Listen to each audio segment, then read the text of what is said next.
Hello everyone, मेरा नाम कंचन है और आप देख रहे हैं मेरा यूट्यूब चैनल हिंदी अनन्यदेव। आज हम क्रिया के बारे में पढ़ेंगे।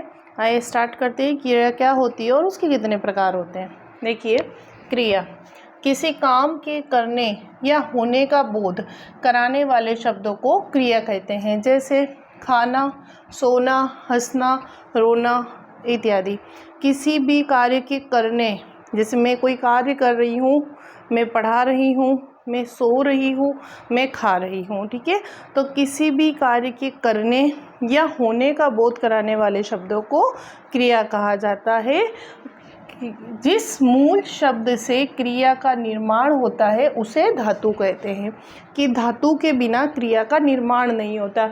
जैसे देख लीजिए कि धातु में ना जोड़कर क्रिया बनाई जाती है। यहाँ पर जो ये शब्द है लिख, यह तो है धातु।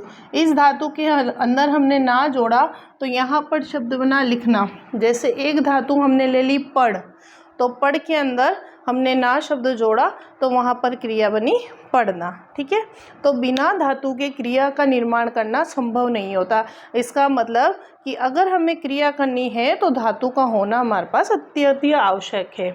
तो धातु में हम ना लगाकर और क्रिया कर सकते हैं, ठीक है। आगे देखते हैं क्रिया के प्रकार। वैसे तो क्रिया के आपको अलग अलग किताबों में अलग अलग प्रकार मिलेंगे, जैसे कर्म के आधार पर, रचना के आधार पर, कई जगह आपको काल के आधार पर मिलेंगे, कहीं जगह आपको अर्थ के आधार पर मिलेंगे। लेकिन यहाँ पर जो सबसे इम्पोर्टेंट अपने पास होता है वह होता है कर्म के आधार पर क्रिया। तो कर्म के आधार पर जो क्रिया होती है वह दो प्रकार की होती है। पहला सकर्मक क्रिया, दूसरा अकर्मक क्रिया।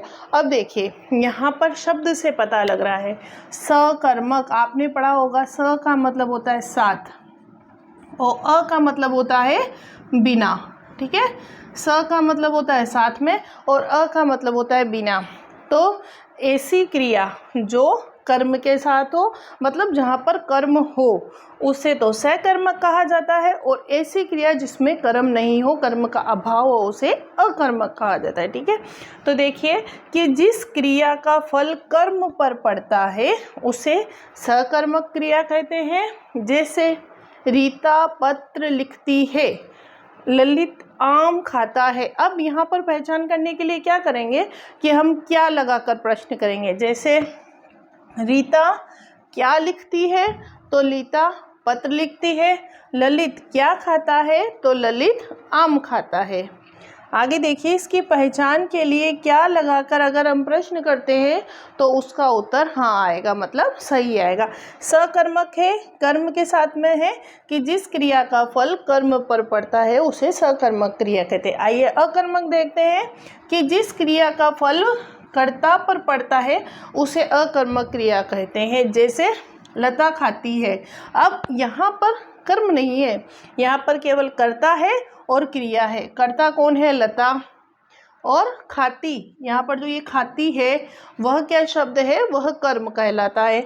तो लता खाती है। अगर यहाँ पर आता कि लता आम खाती है, यहाँ पर अगर आ जाता कि लता आम खाती है, आम, तो यहाँ पर लता क्या खाती है? हमने प्रश्न किया आम, ठीक है, मतलब वो सकर्मक क्रिया कहलाती। यहाँ पर केवल है लता खाती है, तो यहाँ पर अकर्मक क्रिया हुई क्योंकि यहाँ पर किसी भी प्रकार का कर्म नहीं है।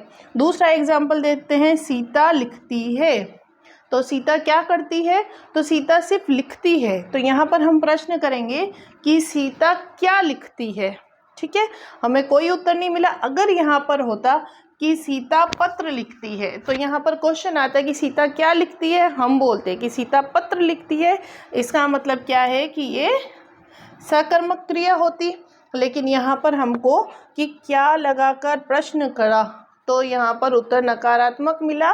इसका मतलब यह क्या है? अकर्मक क्रिया है। फिर से हम समझ लेंगे, बिल्कुल इजी है कि किसी भी काम के करने या होने का बोध कराने वाले शब्दों को क्रिया कहा जाता है। जैसे सोना, रोना, हंसना, खाना पीना आदि। कर्म के आधार पर क्रिया दो प्रकार की होती है, सकर्मक, अकर्मक। सकर्मक का जहाँ कर्म होता है और अकर्मक जहाँ पर क्रिया नहीं होती है। और सकर्मक मतलब जहाँ पर क्रिया होती है। जैसे रीता पत्र लिखती है, रीता क्या लिखती है? रीता पत्र लिखती है। ललित आम खाता है, ललित क्या खाता है? ललित आम खाता है। लता खाती है। लता क्या खाती है? यहाँ पर कोई भी कर्म नहीं दिया गया है, केवल क्रिया दी गई है और कर्ता दिया गया है। तो लता खाती है, सीता लिखती है आदि। आई होप आज का ये क्रिया का लेसन आपको अच्छा लगा होगा। तो मेरे चैनल को लाइक कीजिएगा, कमेंट कीजिएगा, सब्सक्राइब कीजिएगा। Thank you very much.